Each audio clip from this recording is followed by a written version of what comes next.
இந்த கல்லூரிகள், பள்ளிகள், பல்கலைக்கழகங்கள், கல்வி நிறுவனங்கள் அனைத்தும் ஏன் இயங்குகின்றன என்று சொன்னால், இந்த சமூகத்தில் பிறந்திருக்கிற அனைத்து குடிமகன்களையும் மிகச்சிறந்த குடிமகன்களாக மாற்றுவதற்காகத்தான்.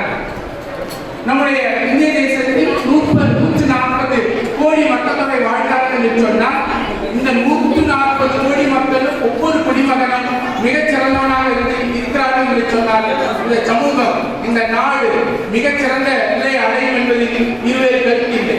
ஆக இப்படிப்பட்ட மிகச்சிறந்த கல்வி நிறுவனத்தில், குறிப்பாக இங்கே அறிஞர் அண்ணா கலை மற்றும் அறிவியல் கல்லூரியை மிக சீரும் சிறப்பாக நடத்திக் கொண்டிருக்கின்ற இந்த கல்லூரியுடைய முதல்வர் தனபால் இங்கே இப்பொழுது இருக்கவில்லை. ஆனால் காலையில் அவரை கண்டித்தோம். அவர் சார்பாக இந்த கல்லூரியுடைய தமிழ்துறை தலைவர் அவர்களுக்கு என்னுடைய நன்றியை தெரிவித்து